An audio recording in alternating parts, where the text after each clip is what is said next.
Hi, y'all. This is Kristen Chenoweth. Hi, I'm Gloria Stefan. This is Sarah Bareilles. Hi, I'm Patty Lapone. This is Lin-Manuel Miranda. You're listening to the Broadway Podcast Network.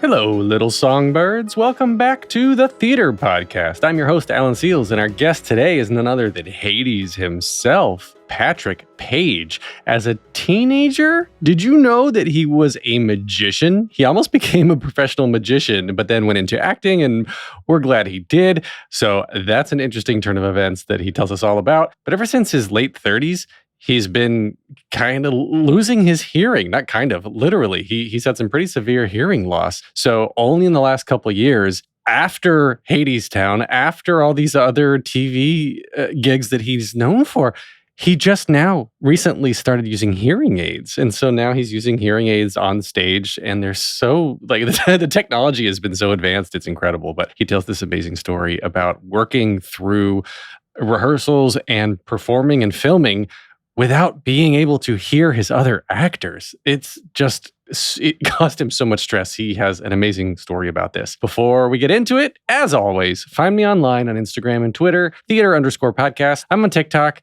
I don't post much. If you want to help out with my TikTok, let me know. I need somebody to help me out with this stuff. And everybody, please enjoy this episode with Patrick Page.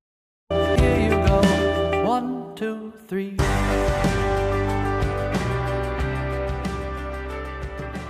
Today's guest is coming to us from way down underground, a Grammy Award-winning Broadway star continuing his amazing performance as Hades himself in Hadestown. Other Broadway credits include Beauty and the Beast, Spider-Man Turn Off the Dark, The Lion King and Spring Awakening, and you could even see him on your screens in The Gilded Age on HBO, Madam Secretary, Law & Order, The Blacklist, and even on the upcoming second season of Schmigadoon, which I'm so excited about, among many, many others. Patrick Page, welcome to the Theater Podcast.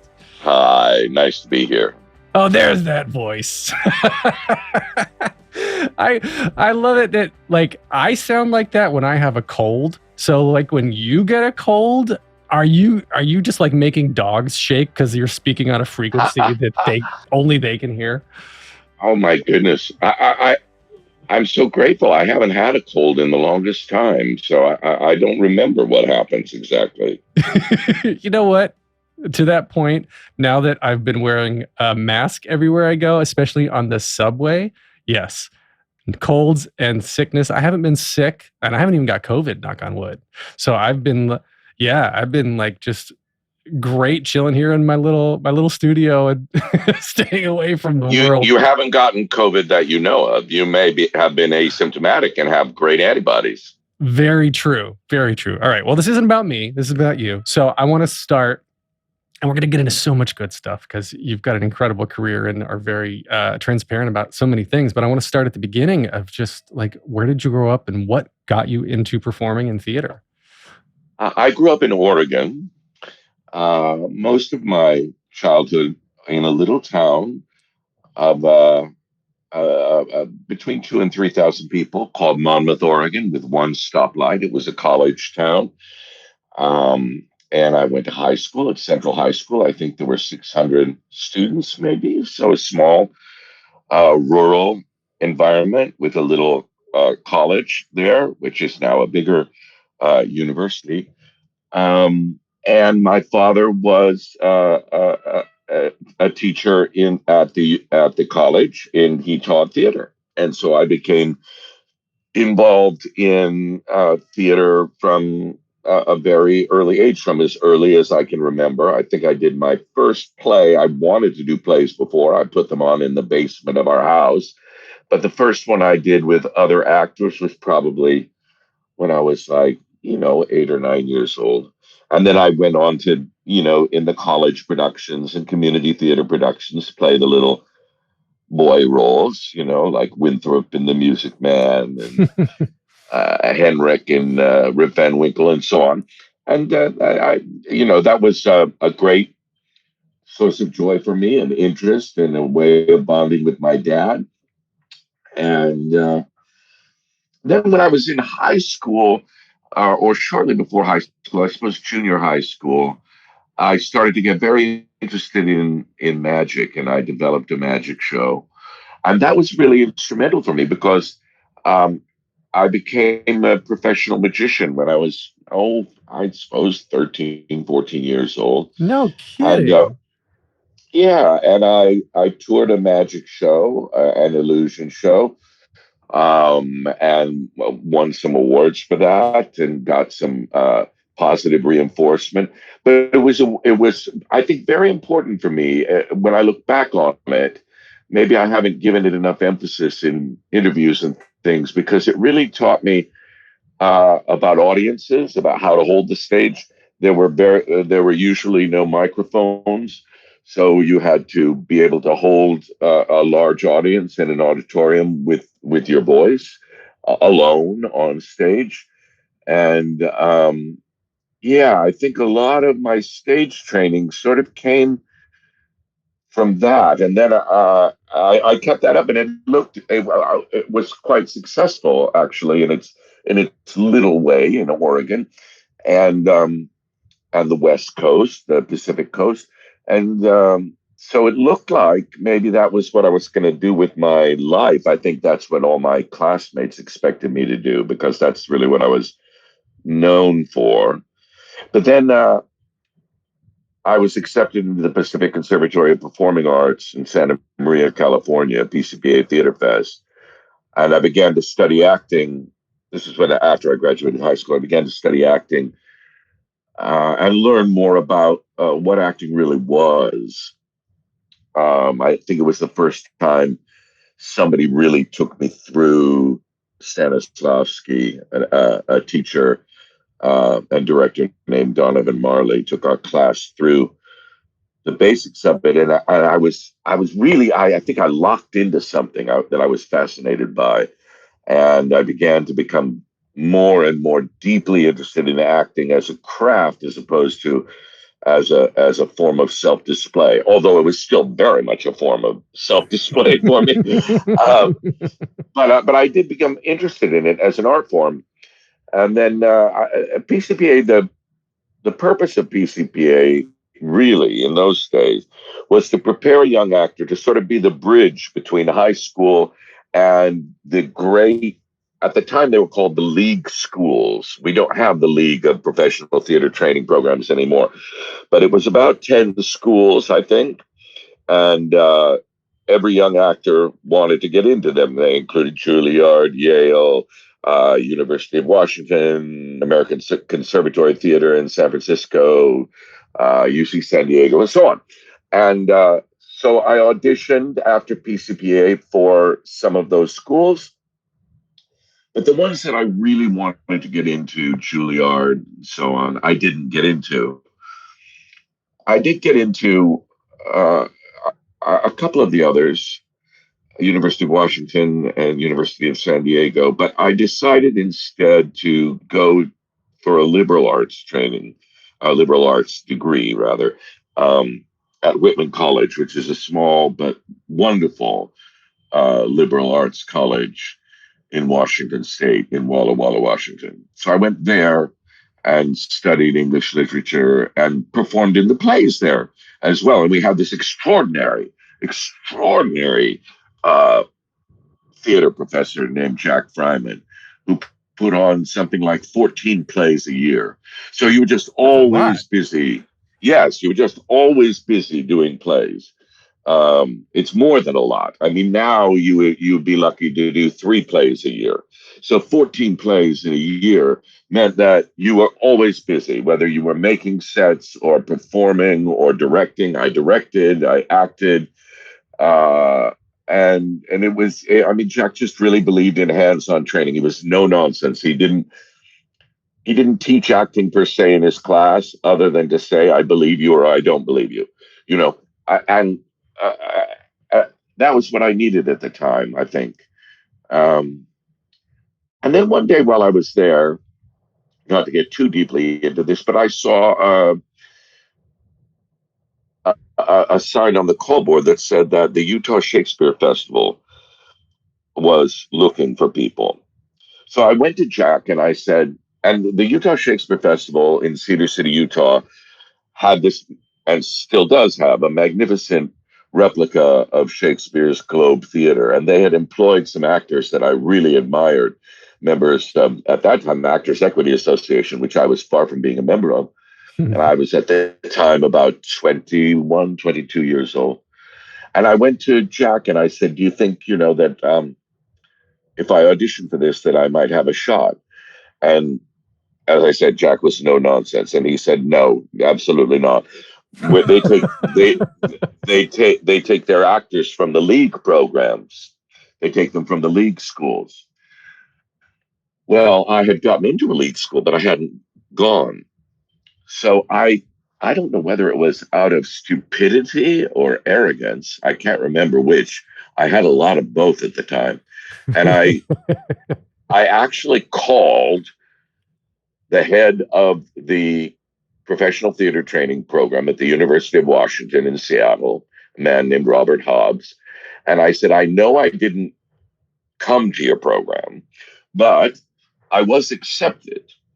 So you must see something in me. So could I audition with your students for the Utah Shakespeare Festival? And I think he was so blown away by the effrontery of this, or the the sheer stupidity of it, that he didn't say no. He just kept saying, well, there won't be time. And I kept saying, well, if there is time, could I audition? And I think he couldn't bring himself to say no. And so on the day, I drove 5 hours and I crashed this audition. Hobbs wasn't there. They told me I couldn't. I said Hobbs told me I could. And they didn't let me audition, as a matter of fact. They kept me outside the room. They kept me outside the room until finally the casting director, who was a man named Sanford Robbins, came out of the room. And he said, who's this? And I said, I'm Patrick. He said, are you here to audition? I said, yes. And they said, no, Sandy, he's not with the program. And he said, well, do you want to audition? I said, yes. And he took me in. And I remember at the time, I remember vividly that the person who was there with him from the University of Washington said, Sandy, you're late for your plane. You won't catch your plane if you see this boy. And Sandy said, there'll be another plane. Wow. And he auditioned me. And later that spring, on April 23rd, Shakespeare's birthday, I was offered a place in the Utah Shakespeare Festival, which was my first professional acting job. And I stayed there for 6 summers and played many of the great Shakespeare parts: Richard III, Macbeth, Iago, Brutus. And from there, I went to the Oregon Shakespeare Festival, where I spent a couple of seasons. And then from there, I began doing regional theaters around the country, in Seattle Rep, Missouri Rep, Indiana Repertoire Theater, et cetera, and sort of built up my craft that way because I hadn't gone to acting school. So I sort of learned by failing and by doing it on the boards. But I got to play wonderful parts. I played Hamlet in Indiana, and I played Henry V in Utah. I mean, in Salt Lake City, and so on. And then, as fate does, one day it sort of lifted me up and said, "You're going to go to New York," because I was in Seattle, and I had gone in to meet with Warner Shook, who was the artistic director of the Intiman Theater at the time. And I wanted to work there. So my wife at the time, bless her, had set up a meeting because I was too shy to do that myself. And I went in for the meeting, and he talked to me and essentially broke the news to me that although he had heard I was a good actor, that he had nothing for me in this season. And then he had a second thought, and he said, wait a minute, maybe I do have something. And he went in the other room, and he got a script that looked like an old Yellow Pages directory. It was that thick. And it was a play called The Kentucky Cycle, which ran about 7 hours long. He said, I'm going to direct this on Broadway, and there might be a part for you on that, and I can get you an audition. And a bit later, I read the play, and a bit later, he did get me an audition. I did fly to New York. I did audition, and I was offered a place in that company. But that also has a little bit of a cautionary tale about it, because after I had auditioned, and I could tell the audition went well, and I waited and waited and waited to get a call, and I didn't get a call, so I took another job. And then one day I got the call, but it wasn't from, I didn't have an agent at the time. So it was from Warner Shook himself, the director. And he said, Patrick, we've been going back and forth with casting and production. And I'd like to offer you an ensemble track in this play I'm doing on Broadway, but I've heard that you can be difficult to work with. I said, oh my goodness, really? Who did you hear that from? And he said, well, I can't give you names, but pretty much everybody I talked to. And I said, well, did you talk to Libby Apple when she had directed me as Hamlet? Did you talk to Kent Thompson, who had directed me as Richard II in Alabama? And he said, yes, I talked to them. And they said that if you're not playing the leading part, that it could be a problem. And I said, wow, okay, well, if you will let me have the role, I promise you it will not be a problem. And but it was the first time someone had told me that my way of working was a little bit out of line, and it was good. It was a good thing to hear. And then so I did that show, and it brought me to New York, and then it closed, and then here I was in New York, and I said I had a bit of money saved because I was making a production salary contract, which I had never done before. So I was able to live on very, very little because I'd been making, $400 or $500 a week all through my 20s and learned to live on that. Now I was making $1,000 a week. So I had half the money to save. So I'd saved it up, got an apartment, and had enough for, the first, the last, and the deposit, which you needed, and began trying to make a career in New York. I said I would give myself 5 years.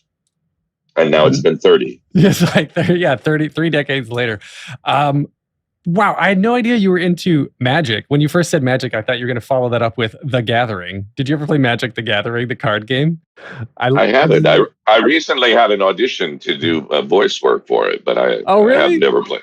Yeah, I did that. That was my childhood jam. My kids are into Pokemon now. I was into MTG. But are there, I don't know this. I know there's legitimate clown colleges. And obviously there's acting schools and conservatories and whatnot. And are there magic schools? Are there magic, like, can you get a 4-year degree in illusioning in when I was doing it, no. I believe there are such schools now, I think in Las Vegas. But at the time there weren't. But the man who owned the magic shop in Salem, Oregon, near where we lived, he gave magic lessons. And I took them. And, it's really something that you pass on from one magician to another. You find out if somebody's serious, and then you teach them, the basic sleight of hand that you need to know. You learn how to do a French drop. You learn how to do a back palm. You learn how to do a double lift. And out of this, skating moves. Like skating moves, right? And then out of those moves, and then you can create something. the triple sow cow. That's my favorite mentalist move. No, the mentalist side of things and the illusionist, like, that's so fascinating to me. And a good sleight of hand artist is incredible. But it's interesting to me that you went into magic, loved the performing, loved to be on stage, basically would not accept no for an answer when you saw the opportunity to audition for the Shakespeare Festival, but then became too shy to audition to go in for this Broadway role, right? Well, you see, yes, I can't really explain that. I wasn't willing to make the call. And first of all, I didn't know it was a Broadway role. I just thought, sorry about that. Oh, hello, I just thought it was a meeting to talk to Warner about the next season at Indemont Theater. I had in the back of my mind, I was quite ambitious and I think had an idea that at some point I hoped that that destiny would move me toward larger cities. But I was a small town boy.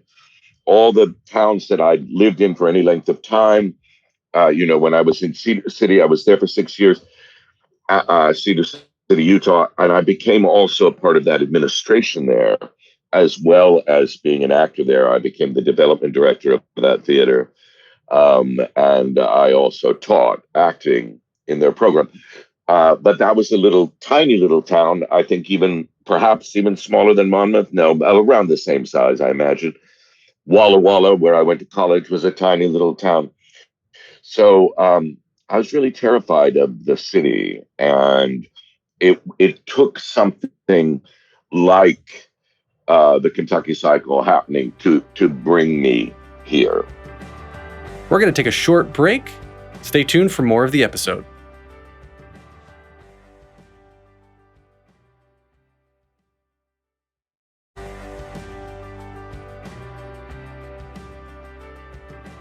That makes a lot of sense, and I hear a lot of stories similar where opportunities were given, presented, embraced, and as to something you said, failed upwards. Like you kept failing into where you are now, which is a positive thing because what you don't do leads to what you do.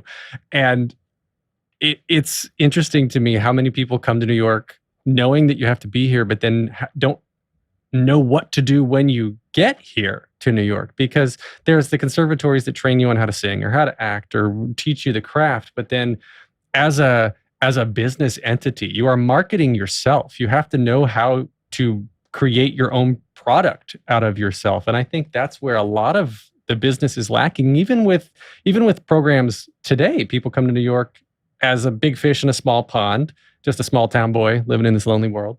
And then they get to New York and they're like, all right, here I am. And then they don't work for a decade or more or two. Yeah, I do think you have to be very proactive with that side of your career if you want to work, and the fact of the matter is the more you become known, the more you will work.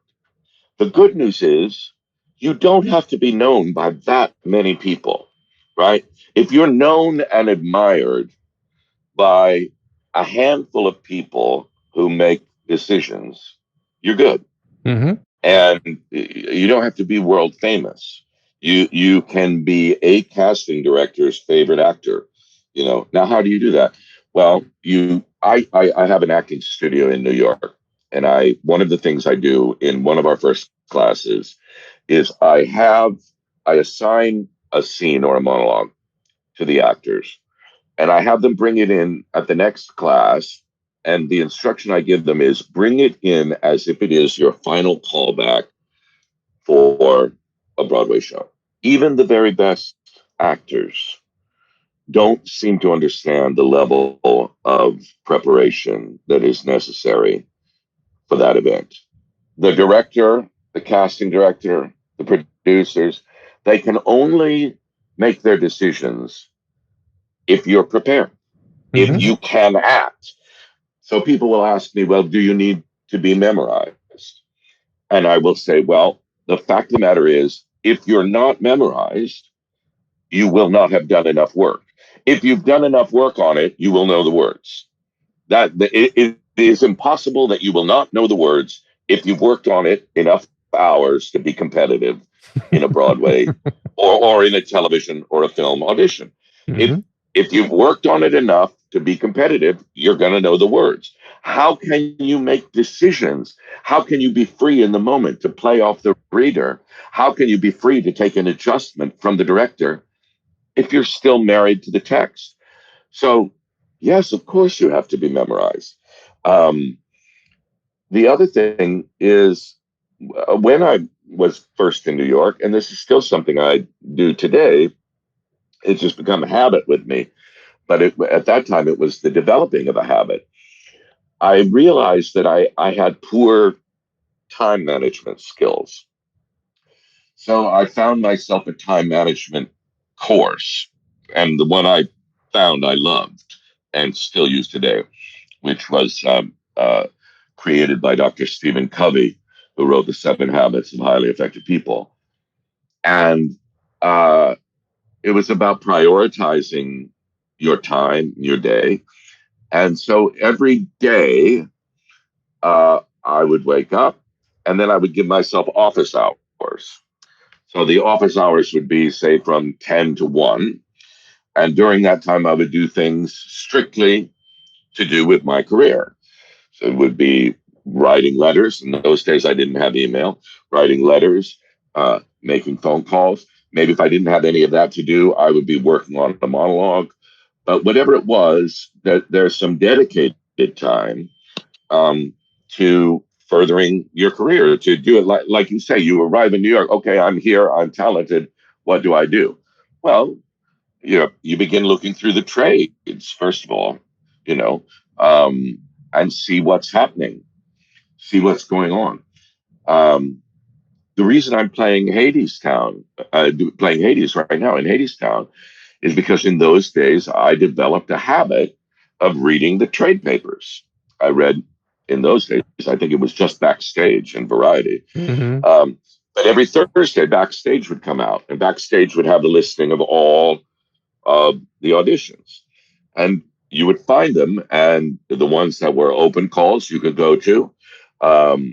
If they weren't an open call and you had a relationship with an agent, I was freelancing with an agent at that time. You could call your agent and say, hey, this thing is good for me. Do you think I can go in? Most of the time in those days, the agent would say no, but at least you'd made the effort. And so, yeah, with Hades, I was in 2016 or 2015, I can't remember, habitually going through the trades, and I saw they were looking for this character, Hades, the god of the underworld, and that they might be looking for a bass. So I called my agent and said, I think they might be looking for me. Will you give them a call? They're looking for me. Well, I thought they were. And that's a good thing to know about yourself. Like, know what you do. Know what you do. I think they're looking for me. I think they are. And it turns out they were. But they didn't think I was available, you see, because by that time I'd been working on Broadway for quite a long time, and this was going to be a workshop off Broadway that paid very little. So my agent wouldn't submit me. They didn't think I wasn't really on their radar for it. So I had to say, I'd like to do this, and I did. Huh. That's so cool. That, I guess, yeah, know the type and know what makes you so unique and different. I've heard that a lot from various people on the podcast. We're just embrace what makes you different and go for that. But actually, that brings me to the 2015-16, that time frame. I remember reading. It's when you started to discover you were having hearing loss, which your age is unusual. You're young to have significant hearing loss. So I remember reading too that you were like having trouble hearing Aeneas and others during Hadestown and through other productions. And so how did you start working through this, and what was going on? Yeah. Okay. Let me try to think back. I've been losing my hearing since at least my late 30s. And I knew that I couldn't hear some things, and I would frequently have to ask people to repeat themselves. But I think it's quite normal for people with hearing loss to think, oh, it's not a big deal. And you just don't think you just don't think your hearing loss is going to be a thing. And so I was just really in denial of it for a long, long time. And then it basically got to the point where I really couldn't hear anymore. I certainly couldn't hear on a television set. I couldn't hear the other actors at all. But I blamed them. I thought, oh, it's this terrible fashion in television that everyone whispers all the time, and I can't hear them. And I remember then I was doing a Christmas Carol in Pittsburgh, and I couldn't hear the other actors on stage at all. It just sounded like everyone was at the bottom of a swimming pool. And finally, I went to an audiologist, and the audiologist did the test and says, oh, yeah, you have quite significant hearing loss. And prescribed my hearing aids, which then completely transformed my life. To be able to hear again was, I don't know how to describe it. It was, I can't think of a proper way around it. It changed my life entirely. I wouldn't be able to work now. I with the progression of my hearing loss, I certainly would not be able to work at all now as an actor if I didn't have the hearing aids. So what do you know what caused the hearing loss? Is it just hereditary, or was it some sort of something else that was going on? We don't know what caused it.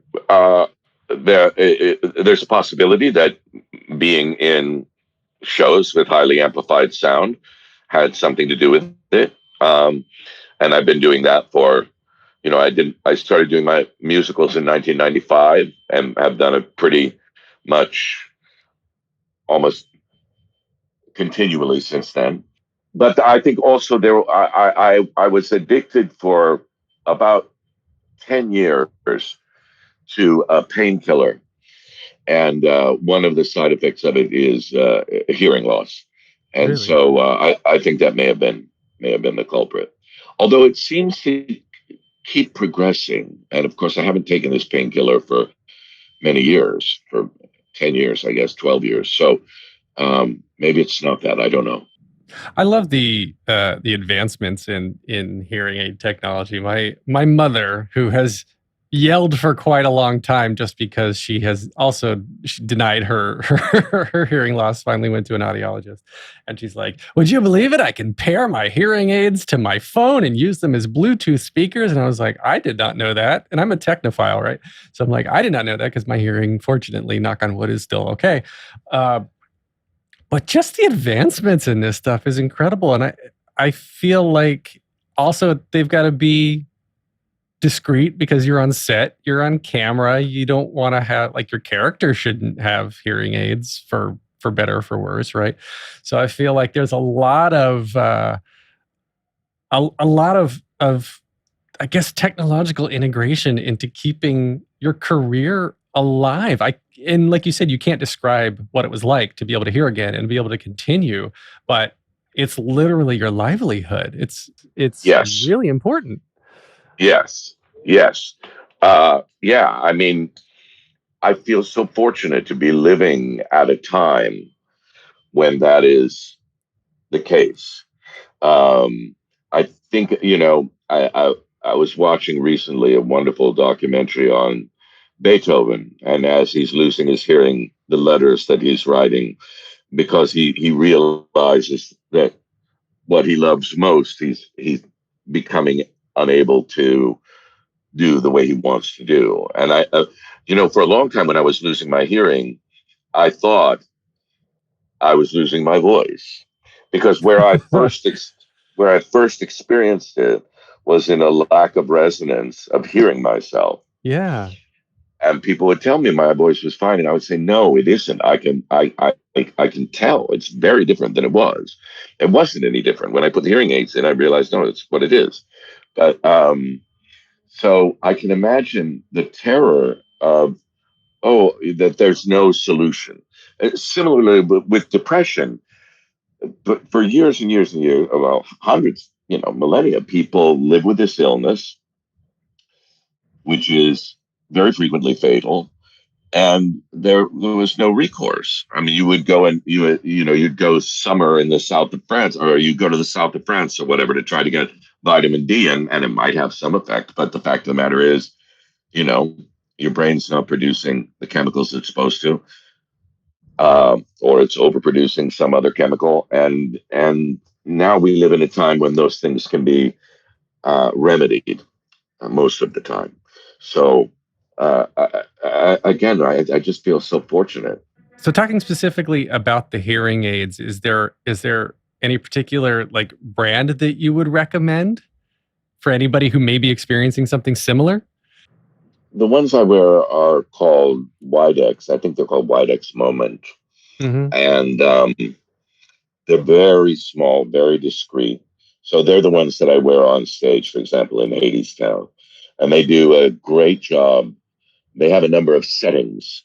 So there's a setting that will help screen out background noise if you're in a restaurant, and or on the streets of New York or something. And then they have a setting which is a more takes in all of the sounds. And I change it up actually during the show, depending on where I am in the show. I change the settings and sort of adjust my own sound, working with the sound designer. And the sound designers on Hadestown did an extraordinary job working with me and my particular disability. Um, and yeah, they've been really great for me. And they also have a lot of fun little, gadgets with them. For example, I'm wearing, I can wear them, and I can, if I'm out and about, I can take a phone call.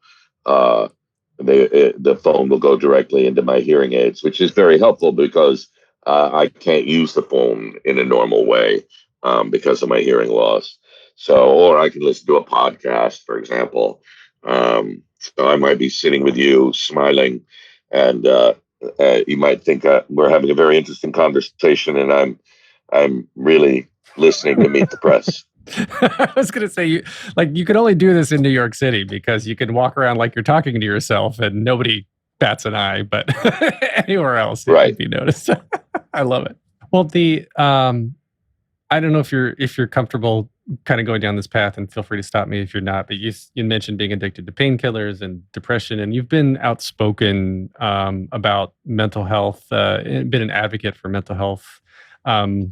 And like, I see a therapist, and I think everyone should see a therapist. But I can imagine that your livelihood, right? You're realizing, finally accepting that hearing is going away, realizing there's something going on, or maybe, like you said, your voice. Originally, you thought your voice was leaving you, but at what point does this become more of your identity changing and not knowing who you are anymore versus just something technical that can be fixed or updated? Yeah, it does, and I think that it's a very sneaky thing. Like I don't know what the relationship in my case is for sure between, let us say, hearing loss and anxiety and depression.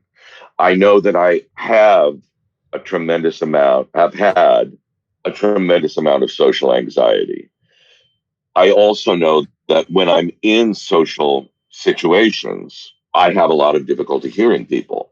So uh, that causes anxiety. And then there's this kind of circular effect. And if you're in a group situation, which you're frequently in, sort of in the Broadway community, let us say you have to do a gala, or you have to do the Tony circuit, and you're going to be in this room, and the room is going to have a lot of ambient noise, and you're going to be lost. You're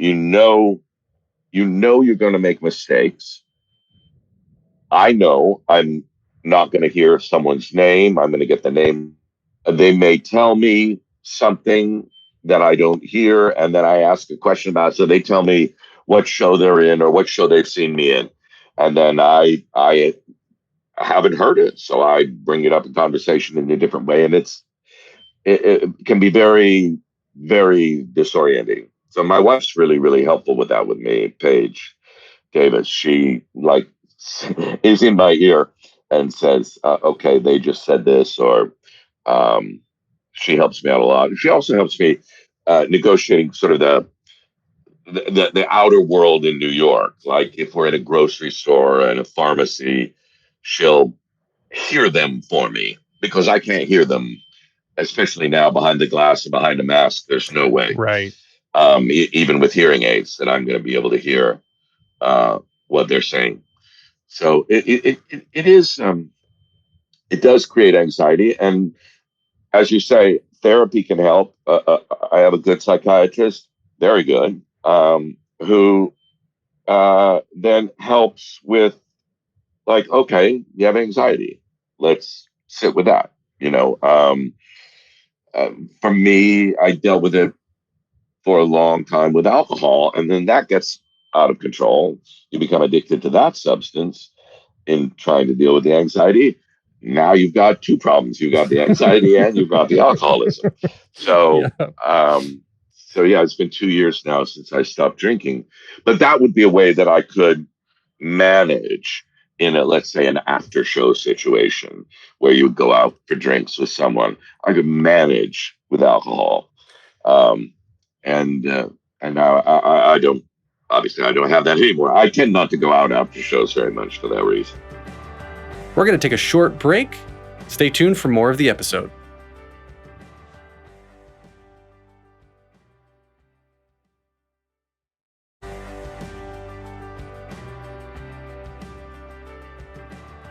Do you find your emotional sweet spot on stage, is that part of what draws you to the theater? Because I've heard both sides of it. Is that, like, for example, Patty Murin has always been very outspoken about like having panic attacks in the middle of solos during Frozen, right? Just being on stage. And then there's other who are like, I have panic attacks off stage all the time, and then on stage is my Zen spot. So for you, and especially too, Hades gets to watch so much from your perch up there, right? Like, I guess there's two questions. One is, in general, are you finding your sweet spot on stage? Is that part of what you love about the craft? And then specifically for Hadestown too, getting to watch as a viewer of this show for so much of it, is this a different experience for you than other shows? In general, I'm comfortable on stage. That's where I would be comfortable. That's not where I would have a panic attack. However, I have recently, within the last year, had moments of extreme anxiety, near to panic on stage, when I'm not able to hear. And something happens either in my brain or in my hearing aids. I'm not quite sure what it is. And all of a sudden, all the sounds mix together as if you'd taken a bunch of individual lines of paint and smeared them all with your hand, and now they're no color.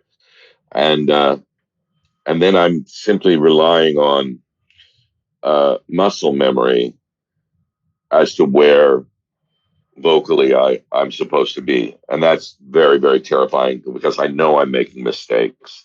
I know I'm not on the correct pitch, but I can't correct it because I can't hear it. But that hasn't happened that often. It's probably happened about a half a dozen times. And I don't know what the variable is. I usually go and talk to the sound department and ask them if there's something different. Sometimes, with a long running show like Hadestown, we have a lot of substitute players who are not the original band members. And it's a band, it's not an orchestra. So there is some leeway for the players as to what they're playing. And I think if my ears hear something unfamiliar, maybe it all wash. I don't know exactly what happens. But that does cause a lot of anxiety. And I do, I worry about that. I worry about that with musicals in general, about how long I may be able to continue doing them. But it is what it is. You work with whatever your instrument is at the time. And my instrument, I don't hear. I don't hear well. As far as like when you say the sweet spot, the stage is that for me. The stage is a place to be completely present, and yet within the safety of knowing that it's going to turn out this way by the end. These things are going to happen. It can be present and different, moment to moment to moment to moment, different every night. And yet the outline of the game, the rules of the game don't change. As far as observing the show, I don't really observe it. I sit with my back to the audience and to the stage during the 20 or 30 minutes before I enter. And I meditate during that time. So I don't have any response to that. Oh, so I mean, let's be real. You're up there playing Angry Birds. I know. That's, you're just up there swiping on. I'm kidding. I'm sorry, I couldn't quite hear what you said. No, I was making a joke. I said you're really playing Angry Birds on your phone up there. No, but one time I used to bring my phone with me in my pocket, because it controls my hearing aids. There is a control for my hearing aids, and I have them turned on for the opening number, and then I turn them off until I enter again because it's too much noise.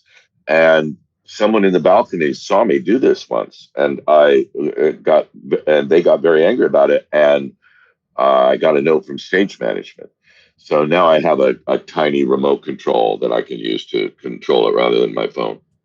Oh, that's interesting. Yeah. Okay. So if you're listening, he's not playing Angry Birds. He's controlling his hearing aids. Yeah.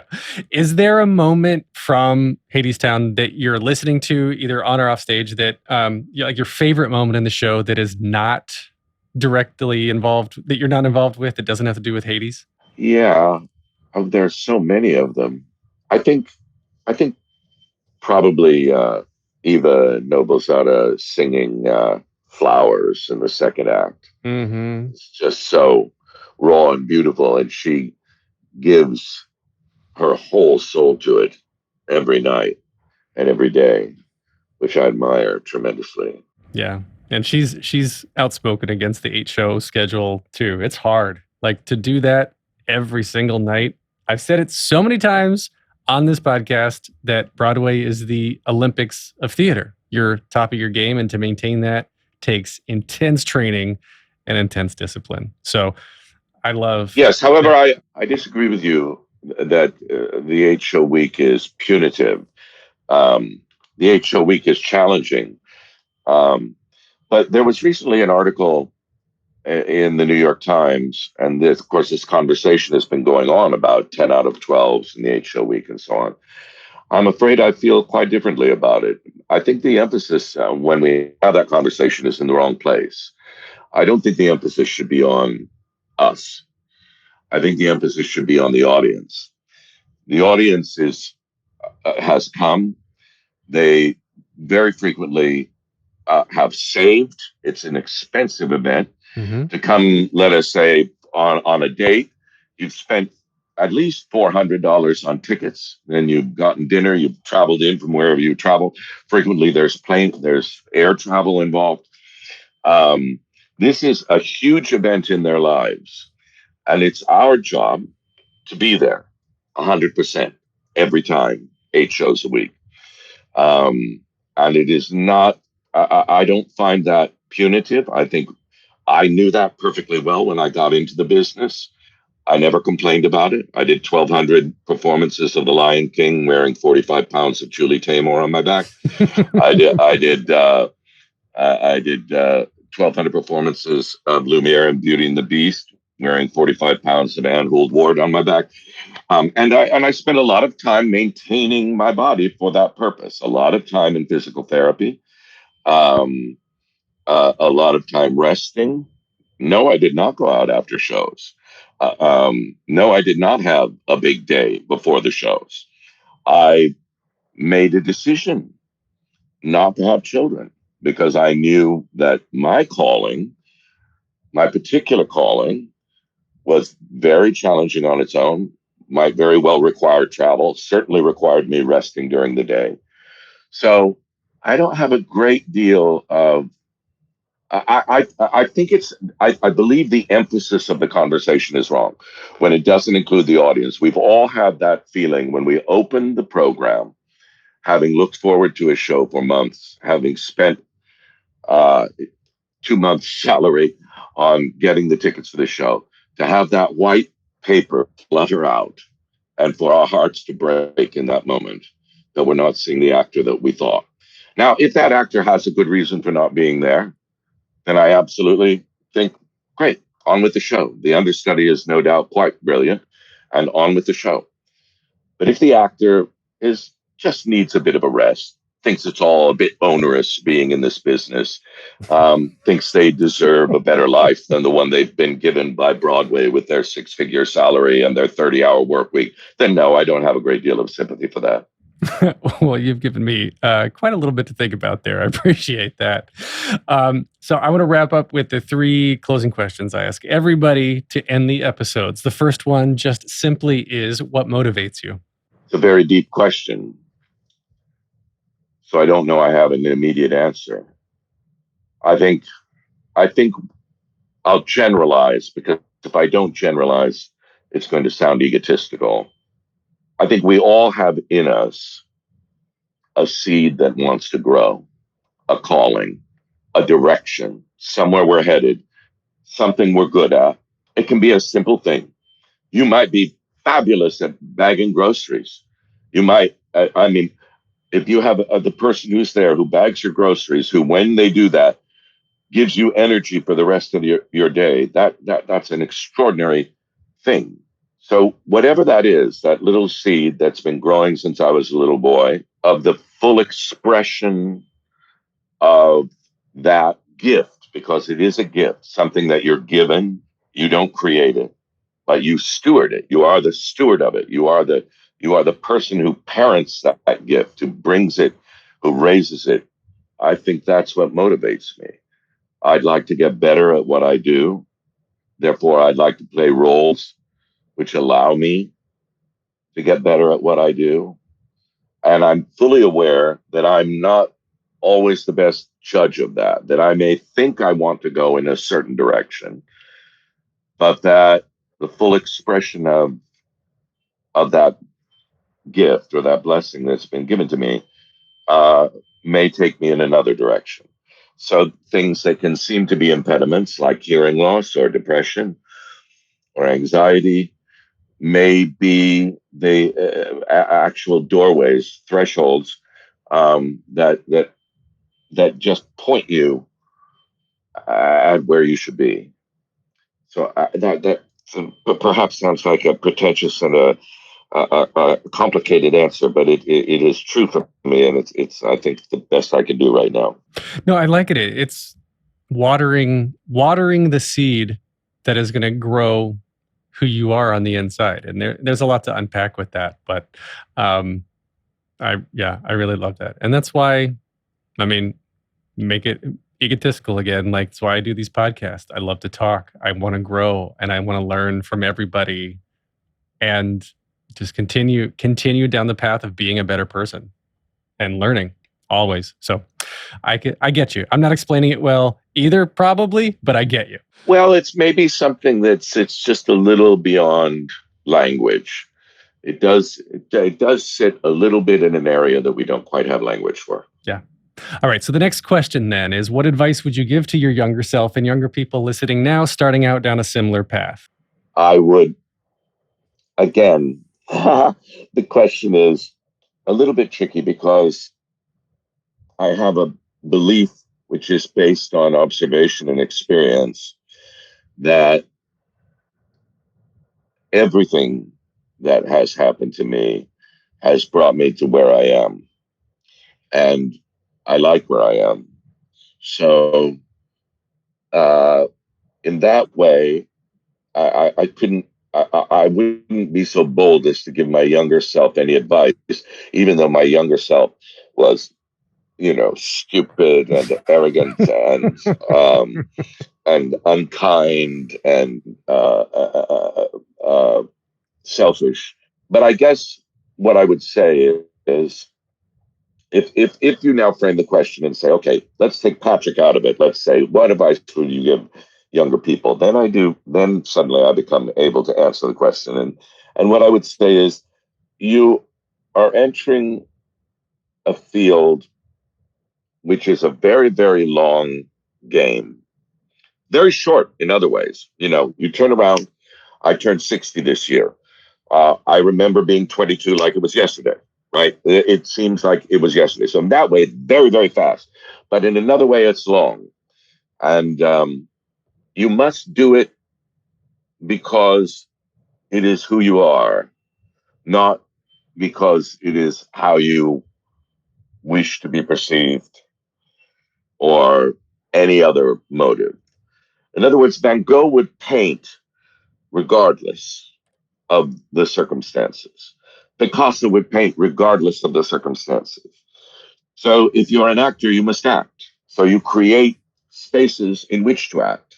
That space might be your living room by yourself with a monologue by Tennessee Williams on a Monday night at 9:00 p.m. for nobody but, yourself. But you do it because it's who you are. You do it because it's what's growing in you and it's what you're nurturing. And then when you do go out to share that with the world, understand that what is coming for you will come in its time.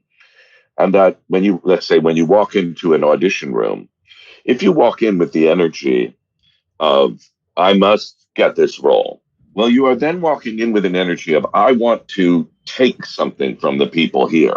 I want to extort. You're walking in with an energy of need.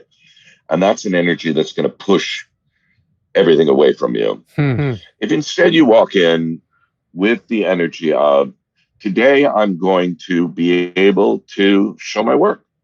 Today I'm going to, let us say I'm meeting a new casting director or a new director, new choreographer. Today I'm going to begin a relationship. I don't know when this relationship will come to fruition. It might be this show. It might be 15 years from now. But today I begin a relationship with that director, with that choreographer, with that producer. If you walk in with that energy, which is a giving energy as opposed to a taking energy, I think you'll be all right. So then, if you thought those two questions were hard, this one's going to be a doozy. If you can only see one show for the rest of your life, but you can see it as many times as you want, what would you see? Well, I have no idea. I really don't. I don't know how to answer that because it's probably something that I'm unaware of. If I had to put one play in a time capsule, I would be hard pressed to choose between, let us say, Hamlet and King Lear and Macbeth. So imagining the ideal production of one of those plays, which I haven't seen, I might choose that. But I don't know if that's really what you mean. Oh, yeah. I mean, if an experience I've already had. Well, just basically, what was your favorite show that you could watch on repeat over and over again? A lot of people that I've ever seen. Sure. My favorite show that I've ever seen, they tend to be moments of acting that, because I'm an actor, they tend to be moments of acting that have blown me away. So when I saw Janet McTeer play Nora in A Doll's House, I was absolutely flabbergasted. When I saw Ron Liebman play Roy Cohn in Angels in America, I was blown away. When I saw George Hearn play Sweeney Todd, I was amazed. They tend to be individual performances. I suppose if I was the director, I would see the whole more. But as an actor, I tend to see individual moments of accomplishment. So then, are you on social media? Where can we connect with you? Yeah. I have an Instagram account, which is Paige Patrick, at Paige Patrick. And then I'm at Paige Patrick everywhere, on Twitter, on Cameo, et cetera, et cetera. Awesome. You can get more of me at thetheaterpodcast.com. I'm on Instagram and Twitter at theater_podcast. I'm on TikTok. I don't know what I'm doing there, but it's the Theater Podcast. Leave a rating and a review wherever you're listening now. This has been edited by Well-Rounded Hoodlum Productions. Jukebox the Ghost is giving us the music you're hearing right now. I'm Patrick Page. Thank you for having such a great, authentic conversation. Thank you for having me.